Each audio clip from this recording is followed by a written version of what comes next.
Professor Kubedi Patrick Mokhobo has returned to his alma mater, the University of the Witwatersrand, where he recently received an honorary doctorate in medicine in recognition of a lifetime of pioneering service. From a childhood marked by poverty, beginning school at the age of 10 and walking barefoot until 16, he defied apartheid's barriers to become Southern Africa's first black cardiologist. His remarkable career transformed healthcare across South Africa and the region, while his work as an academic mentor and institution builder shaped generations of medical professions. He joins us now along with his grandson. Prof, a very good morning to you. And I'm going to ask your grandson to also introduce himself for our audience and, of course, to us, because this is a privilege to speak to you, Prof, but also to get to know your lineage, who you've passed the baton on to. Good morning to you both. Good morning, and thank you for having us. So, grandson, could you please introduce yourself and just for, for the benefit of our audience? Oh, I'm Tebogo Mure, and I'm from Potchefstroom. I'm a bioethicist, graduated from Wits, and currently doing a PhD in transdisciplinary health science. Okay, so I understand a fascinating story, Tebogo. I believe that you were actually graduating on the day that Professor Mokhobo was being given his honorary doctorate degree. Can you tell us what you studied and what that moment was like for you? It was very moving. I must say it was amazing, and most importantly, it was inspiring. You know, what are the chances and what are the odds to share the stage? I was graduating with a Master of Science in Medicine, specializing in bioethics and health law. And Professor Mokhobo, as I said, what an amazing, it's such an honor, just even the idea of you. I suppose I might as well give away my age, but I was born at an era when people couldn't even imagine that we can say that there is a black cardiologist. And Professor Mokhobo, this is really an recognition that has come in a timely manner. But congratulations firstly to you. But how did it feel receiving an honorary doctorate from your alma mater? I was humbled, very humbled. Yeah. Tell us a bit about your journey in that day, because a lot of us, as Peter was saying, when we think about cardiologists and we think about any black person who was even recognized, people often talk about Chris Barnard, the legendary cardiologist. So tell us about your journey. Was he at all an inspiration? Come again? I'm saying, tell us a bit about your journey to becoming the first black cardiologist. And Chris Barnard, was he at all one of those that you saw as a resource or as an inspiration, given that often when we talk about cardiology in South Africa and the role of black people, we tend to look at him? Yeah, I think he inspired many of us. He was an inspiration. Tebogo, you would have heard the stories. How has your grandfather spoken about how he got there, what led him there? Just share some of the stories he would have told you. Oh yeah. In 1957, when he graduated, there were 4 other blacks in his class. Dr. Charles Mboyana, Dr. Achira Tebe, Dr. Allen Numalo, and Dr. Makhene. And and Dedi wanted to specialize. And there was a very good cardiologist and physician at Wits, Louis Shembroth, who was in Bara.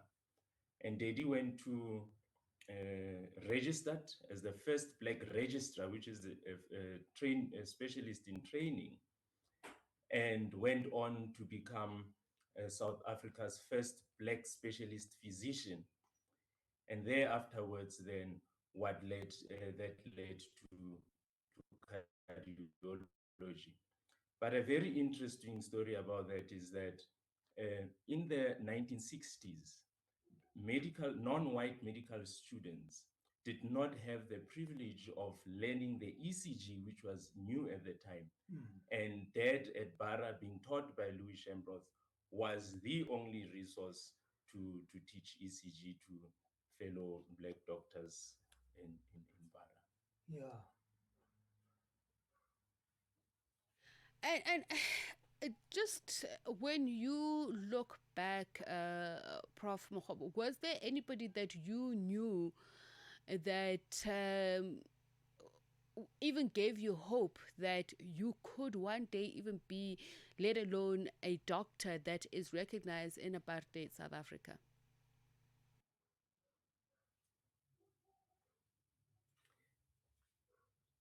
Was there someone who was an inspiration? Dr. Twindi, I remember him. Twindi. Dr. Montana, I remember those inspirations. And Dr. Mutlana, when did your paths cross? I mean, you know, that is the thing about history, that there are so many people that we should look up to. And I'm sure you've had this conversation with that are often not seen in the history books, but also how they cross-pollinate, so to speak, how they inspire each other. What do you know? You can ask that as well. You can have this conversation about Dr. Motlana, and how did that journey begin? Because we mentioned that he also grew up in hard times, so just a sense of that journey. Yes, Dr. Motlana was one of the first cohorts of black doctors to to work in Chris Hani Baragwanath Hospital, and and he was a senior to Dad. And when Dad graduated and went to Bara, then akopana le Ntate Motlana there. But not only that, because Dr. Motlana was very active politically, and so was Dad, as Dad was a founder member of the PAC as a treasurer. So their paths crossed in clinical medicine and also in politics. And I think it's also important to mention that there were, although there were few, but there were also other very important influential black doctors like the lady Margaret Chweni, who played a very important role in South Africa's healthcare. And I see the Prof is holding a copy of that autobiography, and I'm very curious as to what section he's reading. If you could just have a peek, because I'd also like to know what studying medicine was like under the apartheid regime, especially entry level, convincing, the regime that you have what it takes.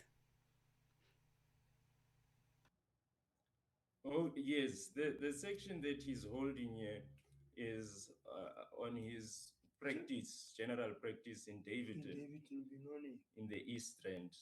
So when he finished, when he graduated from Wits, he then set up a private practice in Eslen Street in Benoni.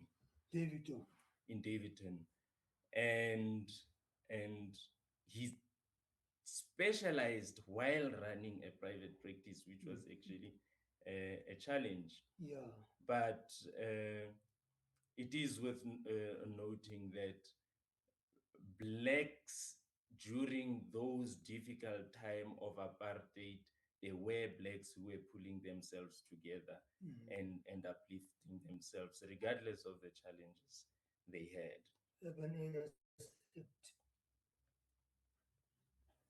And Prof, was it difficult to even be granted permission by the apartheid government to study? Was it difficult, perhaps, to get permission? Yes. Being a victim of the past laws,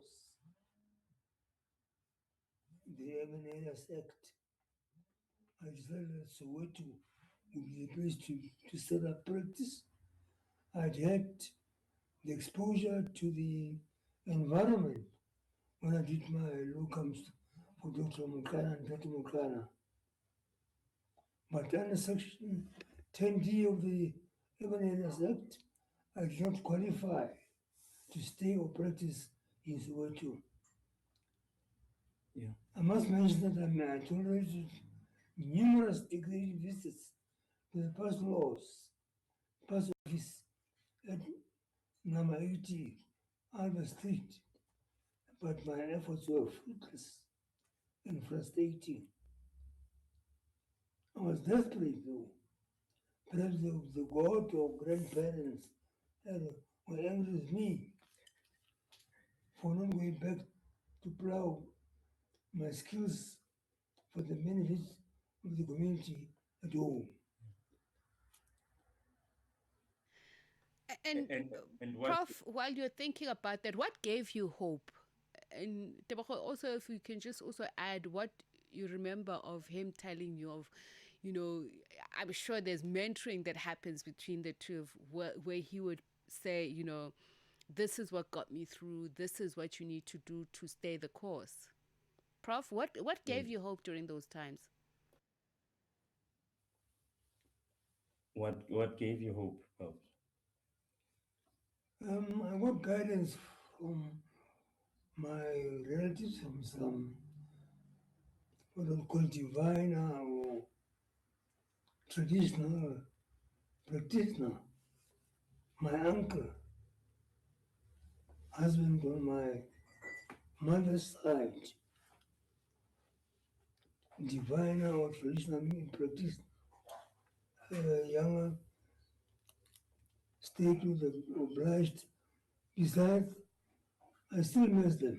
Yeah. And as Daddy says, recorded in his book, he got hope from family.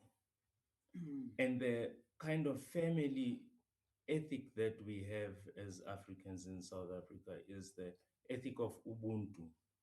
So that really pulled him a long way, because not only at home, but also at church, in the AME church, there were intellectuals, there were medical personnel there. And this really encouraged him to continue going forward.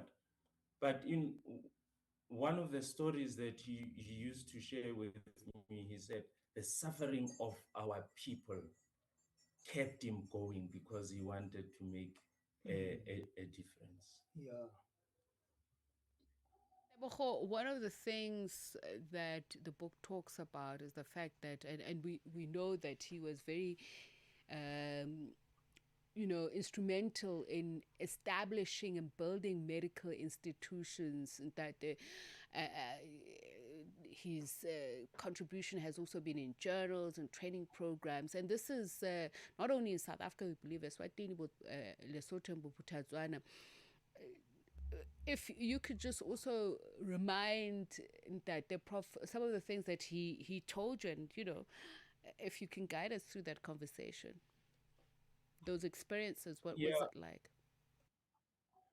When the Medical Association was not obviously friendly to Black practitioners in South Africa.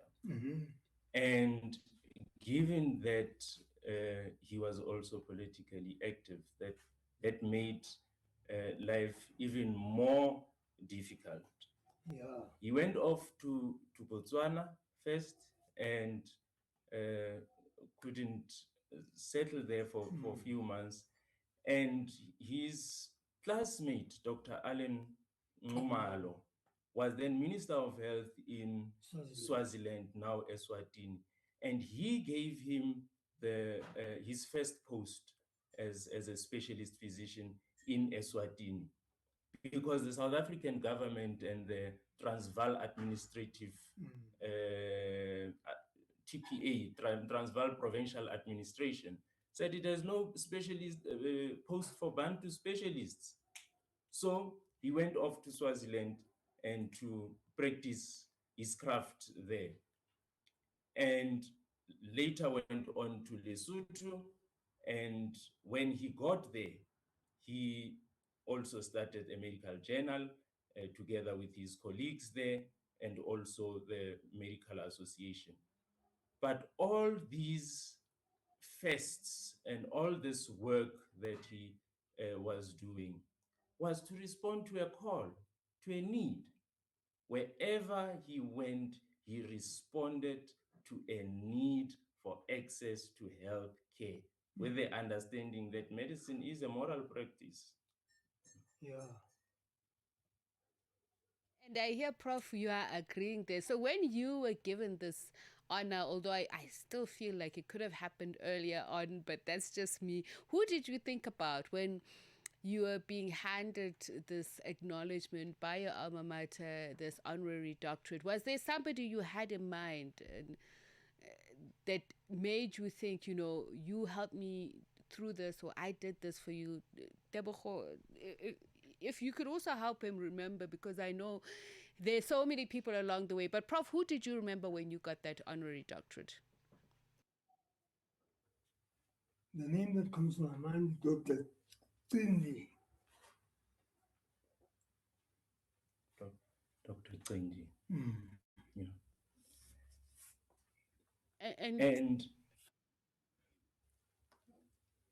And if I may come in there, Dedi was very moved and very grateful, humbled by the honor which Wits University gave him. And he mentioned that it is really true that it takes a village to build someone. And also that Ubuntu, in a sense that umntu ngumntu ngabanye abantu. There were many people, starting from his high school principal, who played a very important role,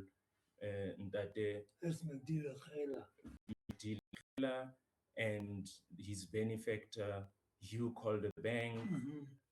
So there were people who really helped him along the way. But what that teaches us is that caring for one another is one of the most important ethical principles that we should actually cherish, because we build one another when we do that.